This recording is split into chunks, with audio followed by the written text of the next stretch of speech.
May the peace of the Lord be with you. I pray that you will be filled with God's grace and blessings by listening and reading the Bible every day. I am Pastor Jongsun Choi. We are listening and reading the Bible according to the reading plan proposed by the Revised Common Lectionary.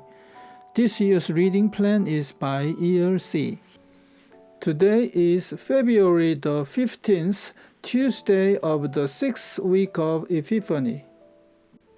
Today's scriptures are from the Gospel of Luke, chapter 6, verses 17 to 26, from the Old Testament, Ezra, chapter 1, verses 1 to 11, and from the Epistle, Second Corinthians, chapter 1, verses 12 to 19. Gospel of Luke, chapter 6, verses 17 to 26. He went down with them and stood on a level place. A large crowd of his disciples was there, and a great number of people from all over Judea, from Jerusalem, and from the coast of Tyre and Sidon, who had come to hear him and to be healed for their diseases. Those troubled by evil spirits were cured. And the people all tried to touch him, because power was coming from him and healing them all. Looking at his disciples, he said, "Blessed are you who are poor, for yours is the kingdom of God. Blessed are you who hunger now, for you will be satisfied. Blessed are you who weep now, for you will laugh. Blessed are you when men hate you, when they exclude you and insult you and reject your name as evil because of the Son of Man. Rejoice in that day and leap for joy, because great is your reward in heaven. For that is how their fathers treated the prophets.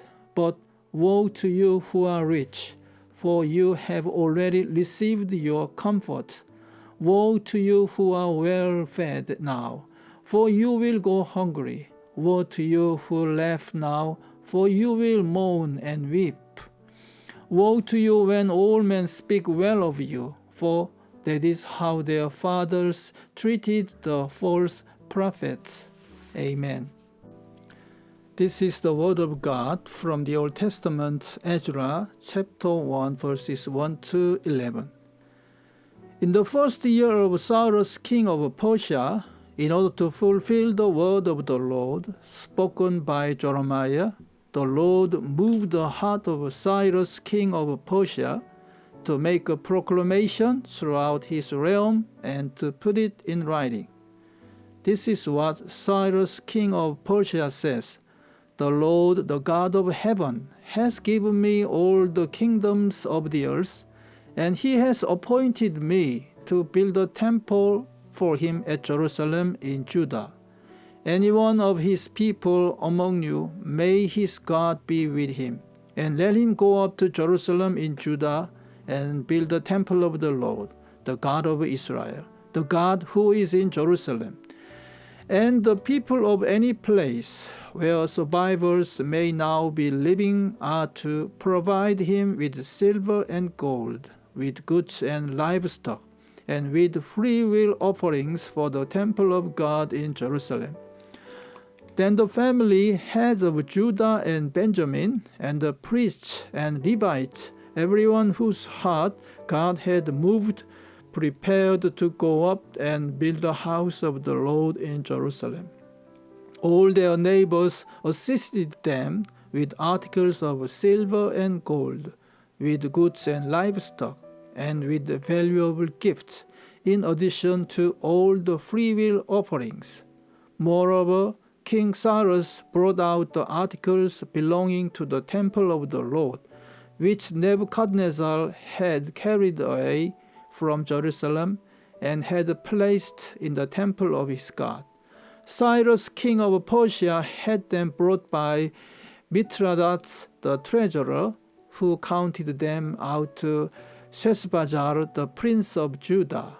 This was the inventory. gold dishes 30, silver dishes 1,000, silver pans 29, gold bowls 30, matching silver bowls 410, other articles 1,000.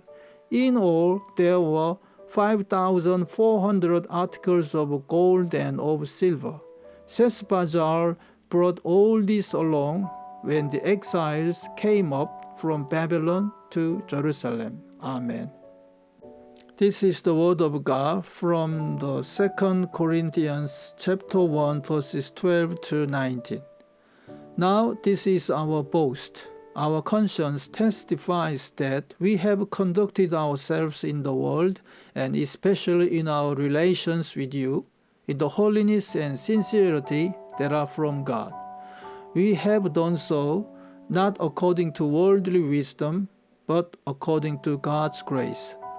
For we do not write you anything you cannot read or understand, and I hope that, as you have understood us in part, you will come to understand fully that you can boast of us, just as we will boast of you in the day of the Lord Jesus. Because I was confident of this, I planned to visit you first so that you might benefit twice. I planned to visit you on my way to Macedonia and to come back to you from Macedonia, and then to have you send me on my way to Judea. When I planned this, did I do it lightly? Or do I make my plans in worldly manner, so that in the same breath I say yes, yes, and no, no? But as surely as God is faithful, our message to you is not yes and no. For the Son of God, Jesus Christ, who was preached among you by me and Silas and Timothy, was not yes and no, but in him it has always been yes. Amen. This is the word of God for today. Thanks be to God. May I bless you for today. The Lord bless you and keep you. The Lord make his face shine upon you and be gracious to you. The Lord turn his face toward you and give you peace. Amen.